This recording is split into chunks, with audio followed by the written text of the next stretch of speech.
विद्यार्थी मित्रांनो, आज आपण पुत्रसंगम अंतर्गत येणाऱ्या दुष्यंत सर्वदमनयोः पुत्रसंगम हा पाठ घेणार आहोत.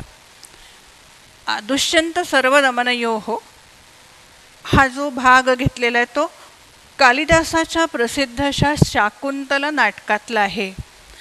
या नाटकामध्ये दुष्यंत हा राजा या नाटकाचा नायक आहे आणि सर्वदमन हा त्याचा मुलगा आहे. सुरुवातीला असा कथा भाग आलेला आहे की दुष्यंत राजा आश्रमामध्ये गेल्यानंतर शकुंतलेच्या प्रेमात पडतो आणि शकुंतलेशी गांधर्व विवाह करतो आणि ऋषींच्या शापानुसार शकुंतलेला दुष्यंताशी विवाह झाला आहे याचं विस्मरण होतं आणि मग हा कथाभाग पुढे जात राहतो. त्यामुळे योग्य काळी शकुंतलेला पुत्र होतो ज्याचं नाव सर्वदमन आहे आणि दुष्यंत राजाला पूर्णपणे विसर पडला असल्यामुळे त्याला हे कुठल्याही गोष्टींची माहिती नाही. ज्या वेळेला काळ पुढे सरकतो आणि उशाप मिळून राजाला स्मरण होतं त्यावेळेला जो कथाभाग आहे तो अत्यंत सुंदरपणे कालिदासांनी रंगवलेला आहे. कालिदास ज्या वेळेला पुन्हा आश्रमामध्ये येतो मारीच ऋषींच्या आणि एक छोटा मुलगा त्याला दिसतो त्यावेळेला त्या मुलाकडे पाहिल्यानंतर त्याला आपल्या मुलासारखीच ओढ त्या मुलाविषयी वाटू लागते आणि त्यांनी कथासुद्धा अशी रंगवली आहे की प्रत्येक ठिकाणी त्याला काहीतरी या गोष्टीला पुष्टी मिळेल अशा घटना या कालिदासाने या ठिकाणी दाखवलेल्या आहेत. एक तर तो मुलगा दाखवला आहे, त्या मुलाविषयी त्याला मनातून वाटणारी ओढ दाखवलेली आहे आणि एक एक गोष्ट अशी घडताना दाखवली आहे की जेणेकरून हे सिद्ध होत जातं की हा छोटा मुलगा दुष्यंताचाच मुलगा आहे सर्वदमन. आणि ज्या वेळेला त्या पितापुत्रांचं मिलन होतं त्यावेळेचा अत्यंत भावुक प्रसंग या ठिकाणी वर्णन केलेला आहे. बघूया. पुरा कवीनां गणना प्रसंगे कनिष्ठिकाधिष्ठित कालिदासः अद्यापि तत्तुल्य कवेरभावात अनामिका सार्थवती बभूव. कालिदासाचं महत्त्व त्याचं मोठेपण सांगणारं ही एक रचना आहे. पूर्वी असं घडलं की सर्व कवी लोकांची गणना करायचं ठरलं की किती श्रेष्ठ कवी आहेत हे आपण बघूया. आणि अशी मोजदाद करण्यासाठी सर्वप्रथम हाताची बोटं उघडली गेली आणि पहिली करंगळी उघडली गेली की चला नाव घेऊया. पहिलं नाव आहे तर कालिदास. हे एक नाव घेतल्यानंतर दुसरं जे बोट आहे करंगळीच्या बाजूचं म्हणजे अनामिका त्याच्यावर दुसरं नाव कोणाला सापडेच ना. म्हणजे कवींची गणना करायची झाली तर एकमेव कालिदास एवढंच नाव सगळ्यांसमोर येत होतं. आणि म्हणून पलीकडे विधान केलंय की आजही त्या कालिदासाच्या तोडीचा दुसरा कवीच सापडला नाही आणि म्हणून नंतरचं जे बोट आहे अनामिका त्याचं नाव सार्थ झालं. म्हणजे पहिली करंगळी जी होती जिच्यापासून कवींची मोजदाद करण्याची सुरुवात केली त्यावर कालिदासाचं नाव घेतलं गेलं पण दुसरं जे बोट आहे त्यावर कुठलं नावच सापडलं नाही आणि म्हणून त्याला अनामिका हे जे नाव दिलं आहे ते सार्थ आहे असं या रचनेमध्ये म्हटलेलं आहे. थोडक्यात काय की कालिदासाचं श्रेष्ठत्व दाखवणाऱ्या अशा अनेक रचना झालेल्या आहेत. त्यापैकी ही एक रचना आपल्यासमोर दिलेली आहे. इत्यस्ति कविकुलगुरु कालिदासस्य ख्यातिः. कालिदास ख्रिस्ताब्दपूर्वे प्रथमे शतके अथवा ख्रिस्ताब्दस्य चतुर्थे शतके अजायत इत्यस्ति मतभिन्नता. हा कालिदास कविकुलगुरु म्हणविला जातो. कालिदास ख्रिस्तपूर्व पहिल्या शतकात किंवा ख्रिस्तपूर्व चौथ्या शतकात होऊन गेला अशी दोन मतप्रवाह आहेत. काही लोक अभ्यासक म्हणतात की तो पहिल्या शतकात होऊन गेला ख्रिस्तपूर्व आणि काही अभ्यासक म्हणतात की तो ख्रिस्तपूर्व चौथ्या शतकामध्ये होऊन गेला.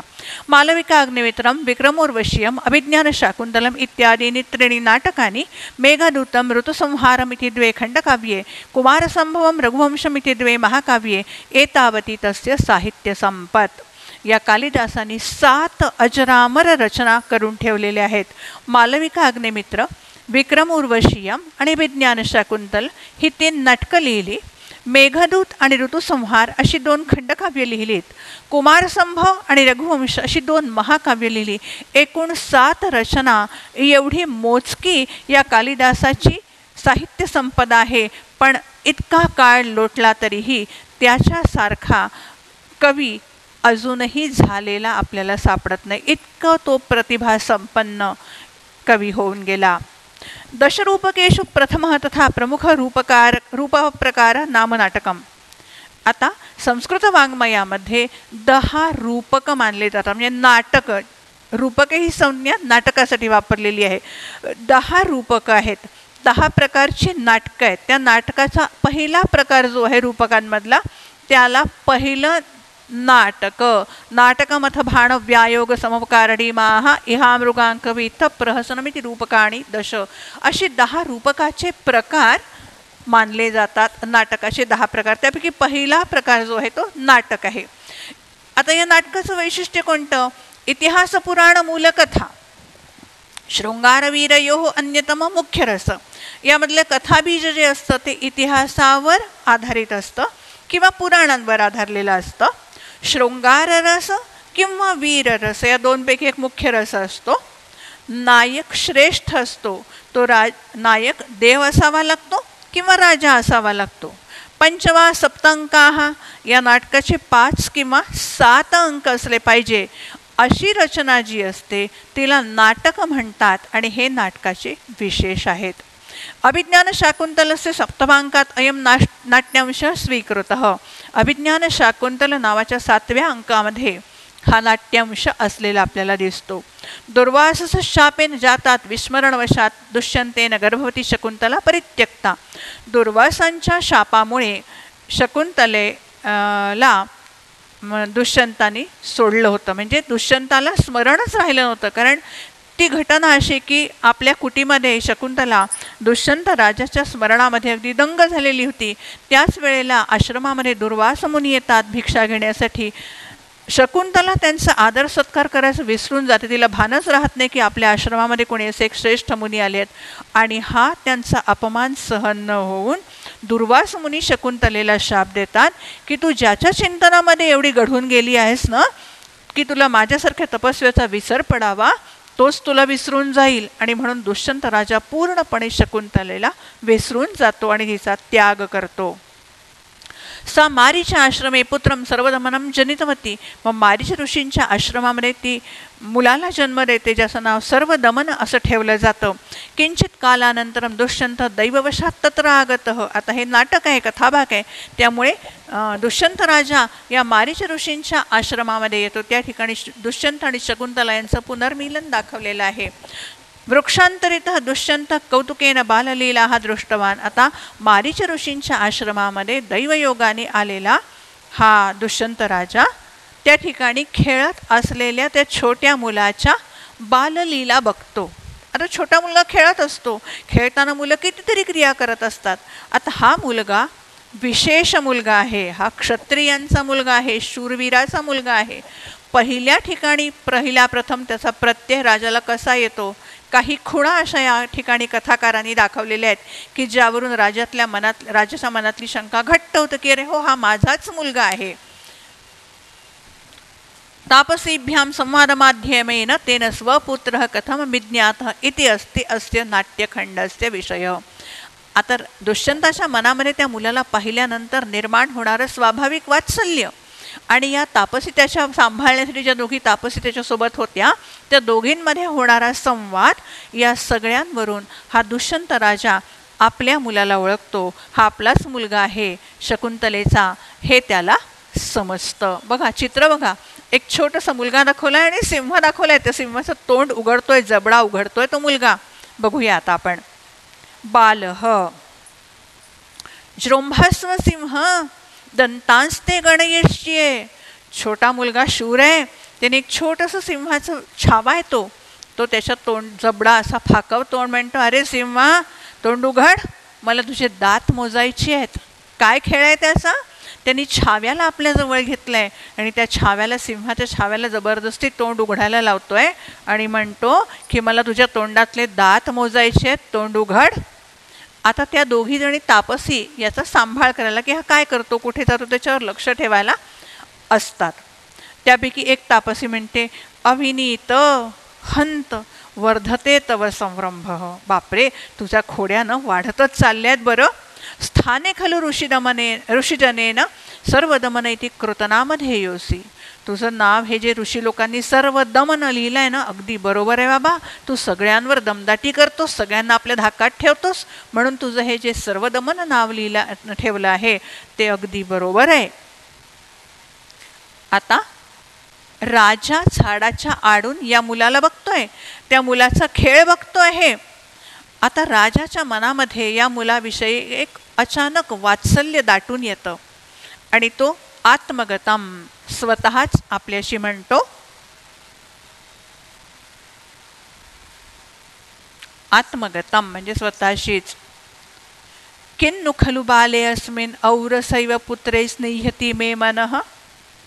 का बरं माझ्या मनामध्ये या मुलाविषयी आपल्या स्वतःच्या मुलासारखं प्रेम दाटून येत आहे? का बरं मला याच्याबद्दल इतकं वात्सल्य वाटतं आहे? हा त्याच्या मनात आलेला पहिला विचार.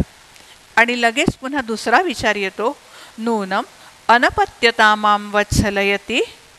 तो म्हणतो की आजपर्यंत मला पुत्रप्राप्ती झालेली नाही आहे आणि माझ्या मनामध्ये हे शल्य आहे आणि म्हणून माझं मन या मुलाविषयी प्रेम निर्माण होत आहे माझ्या मनामध्ये, असं असेल कदाचित. राजाच्याच मनातले दोन विचार. पहिला विचार आहे की या मुलाला पाहिल्याबरोबर माझं मन इतकं वात्सल्याने याच्याकडे ओढ घेत आहे की जणू हा काही माझा स्वतःचाच मुलगा आहे. हा पहिला विचार. आणि नंतरचा विचार, राजाला माहिती आहे की आपल्याला अजून पुत्रप्राप्ती झालेली नाही आणि हे शल्य त्याच्या मनात रात्रंदिवस त्याला जाळत असतं आणि त्याचं भान येऊन लगेच तो विधान करतो, म्हणतो की नूनम अनपत्यता माम वत्सलयती. असं काही नसेल बरं, मला आजपर्यंत पुत्रप्राप्ती झाली नाही ना, आणि म्हणून माझं मन या मुलाकडे ओढ घेत असेल आणि म्हणून माझ्या मनामध्ये स्वाभाविक प्रेमभावना निर्माण होत असेल. आता पहिली तापसी ती त्याला समजवायला जाते. वत्स एनम बालमृगेंद्रम मुंच. अरे या सिंहाच्या छाव्याला सोड ना बाबा. अपरम ते क्रीडनकम दास्यामी. मी तुला खेळायला दुसरं काहीतरी खेळणं देते. आता छोटा मुलगा तो काय म्हणतो, कुत्र देही येतात इति हस्तम प्रसारयती. कुठे आहे दुसरं खेळणं, दे, असं म्हणून तिच्यासमोर हात पसरतो की आधी तू मला दुसरं खेळणं माझ्या हातात ठेव, मग मी या छाव्याला सोडतो.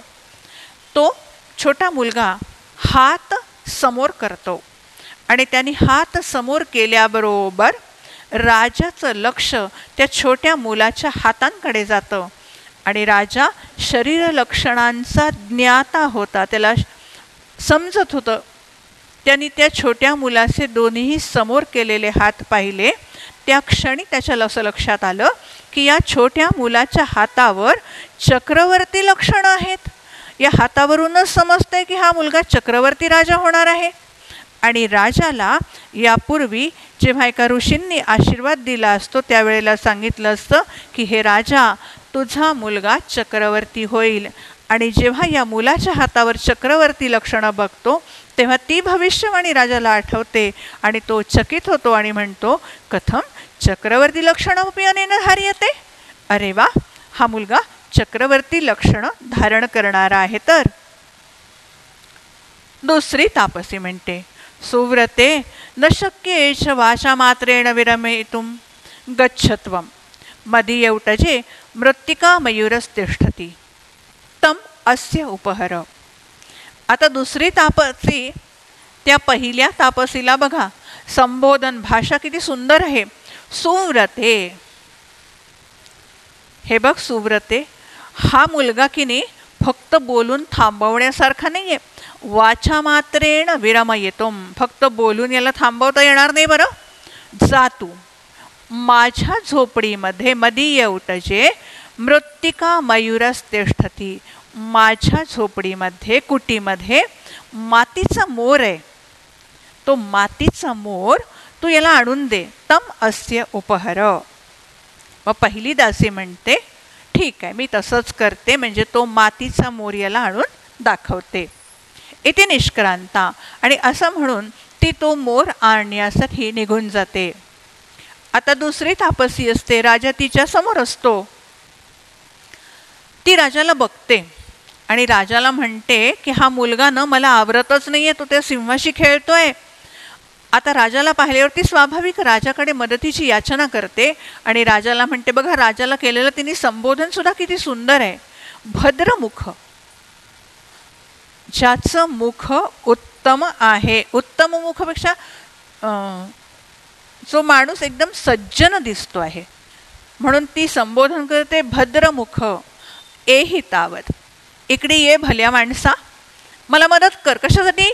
मोचय अनेन बाध्यमानम मृगेंद्रम, बघ हा मुलगा न या सिंहाच्या छाव्याला त्रास देतोय, तेव्हा आता याला दूर करा बरं. राजा उपगम्य, लगेच राजा जवळ जातो. सस्मिताम, हसू येतं त्याला, तो हसतो आणि त्या मुलाला संबोधन करतो.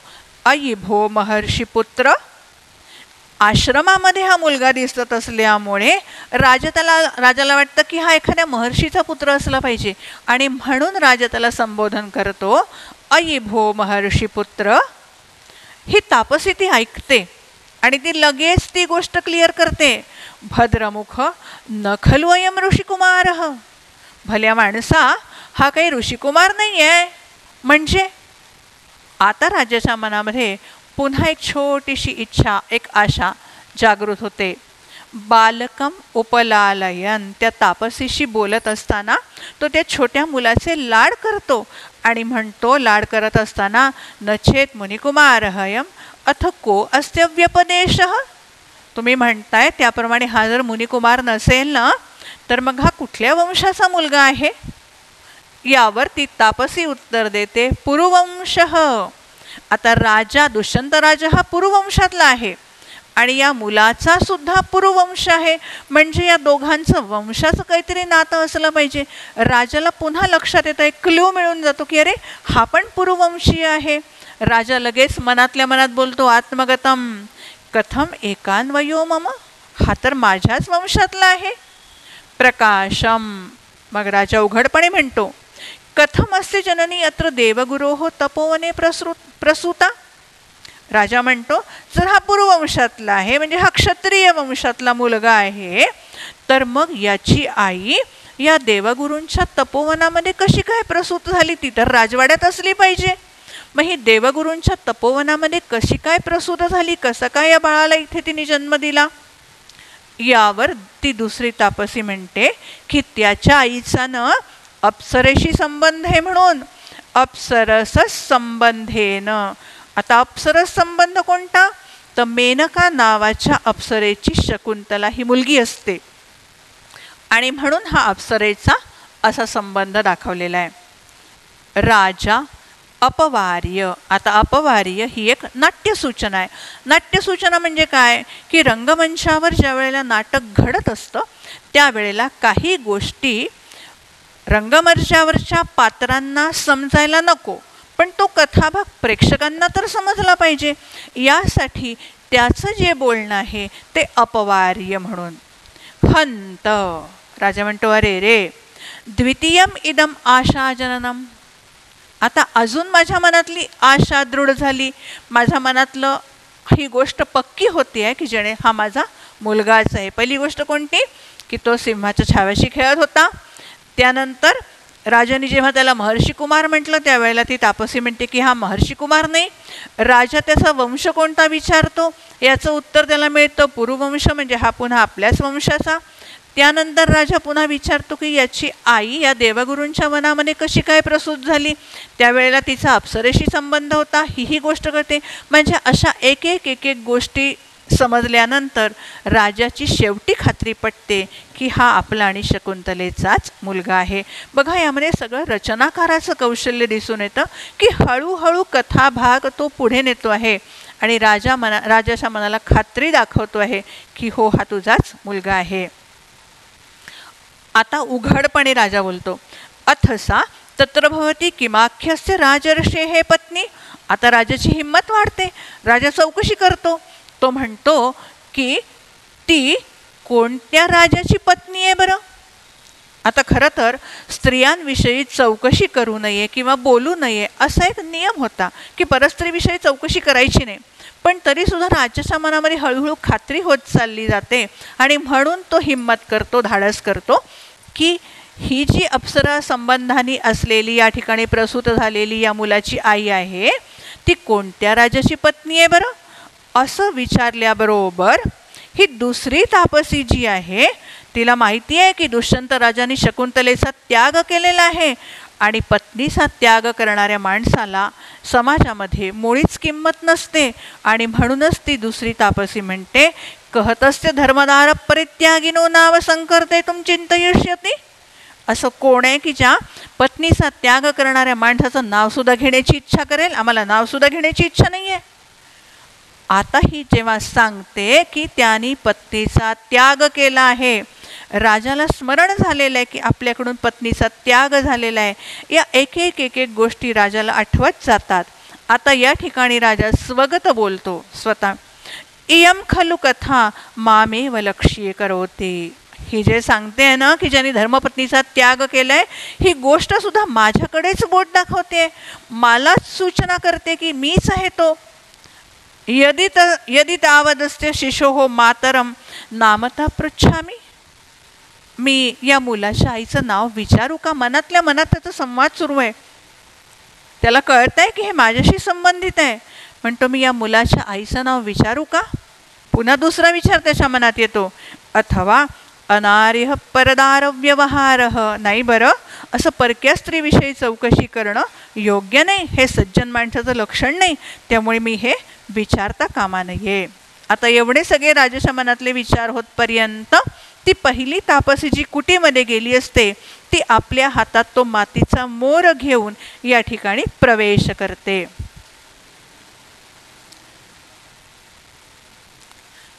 आता पहिली तापसी त्या छोट्या सर्वदमनाजवळ येते आणि त्याला म्हणते, शकुंतलावण्यम प्रेक्षस्व.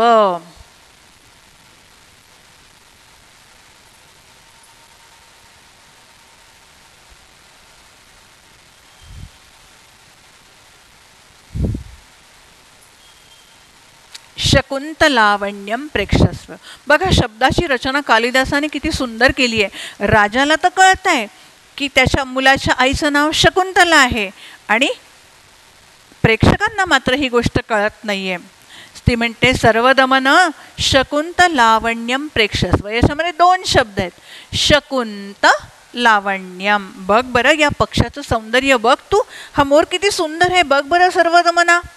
तो छोटा मुलगा सदृष्टिक्षेपम, त्या मातीच्या मोराकडे दृष्टी टाकतो किंवा त्या ज्या बाजूने ती तापसी बोलते तिकडे ती नजर टाकतो. आणि शकुंतला हे त्याच्या आईचं नाव असल्यामुळे तो लगेच म्हणतो, कुत्रवा मम माता, कुठे आहे माझी आई? आत्मगतम.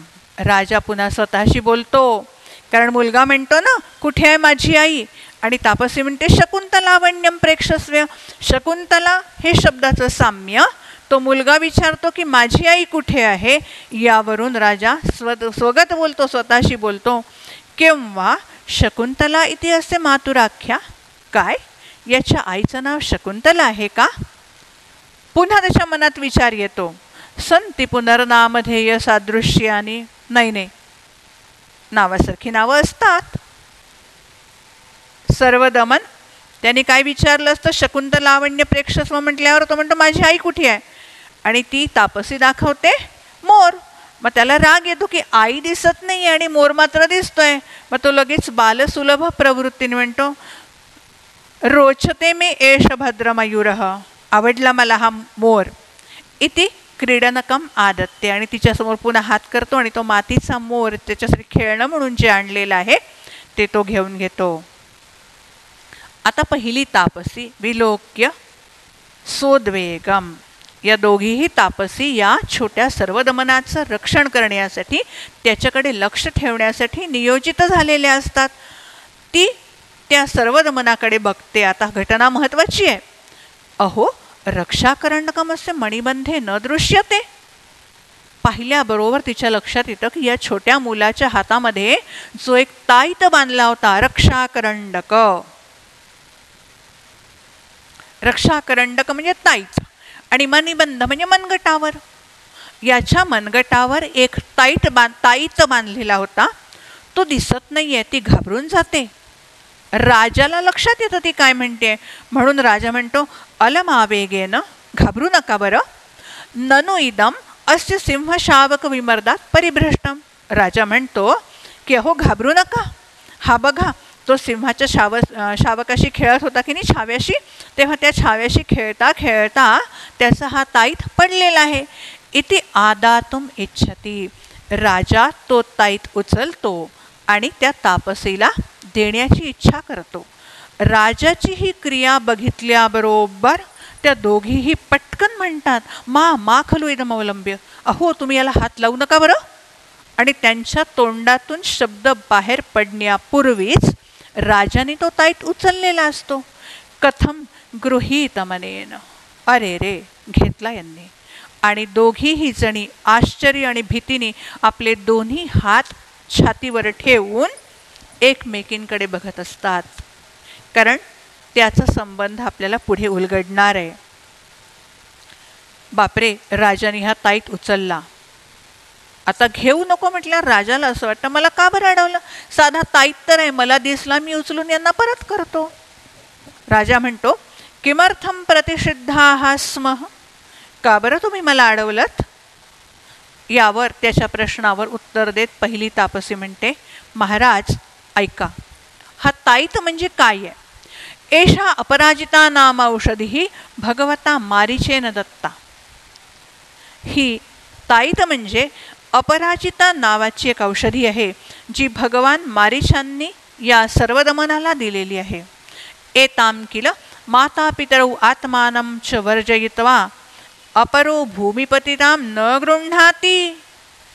हा जो ताईत आहे ना, ही भगवान मारीचांनी दिलेली अपराजिता नावाची औषधी आहे. या औषधीला तो मुलगा स्वतः आणि त्याची आई, त्याचे वडील यांच्याशिवाय कोणीही जमिनीवर पडल्यावर हात लावत नाही.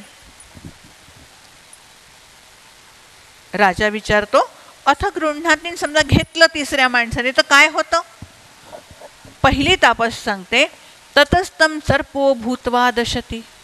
मग ती वनस्पती जी आहे की नाही अपराजिता नावाची, तिचा सर्प होतो आणि उचलणाऱ्याला तो सर्प दंश करतो.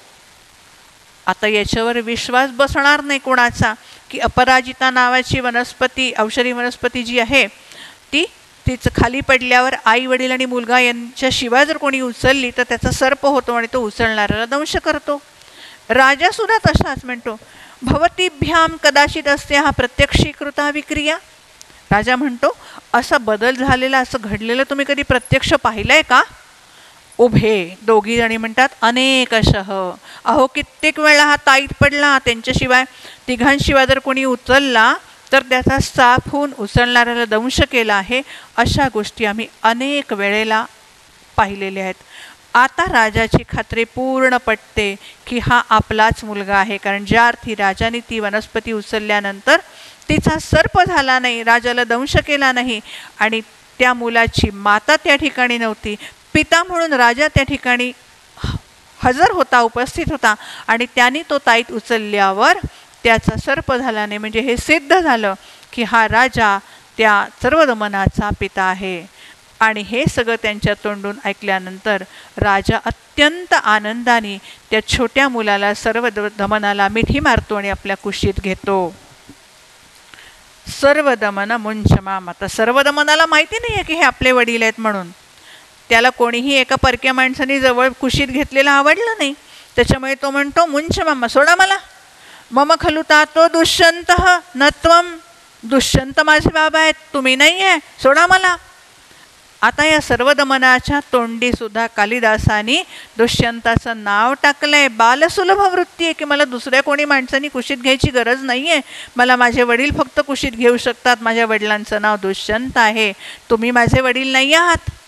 त्याच्या तोंडून ज्या वेळेला वडिलांचं नाव येतं तेव्हा राजा अत्यंत आनंदी होतो आणि हसून म्हणतो की अरे तुझ्या माझ्यातलं जे बोलणं आहे त्याच्यावरूनच हे सिद्ध होतं की तू माझा प्रत्यक्ष मुलगा आहेस. आणि अत्यंत आनंदाने राजा त्या मुलाचा स्वीकार करतो.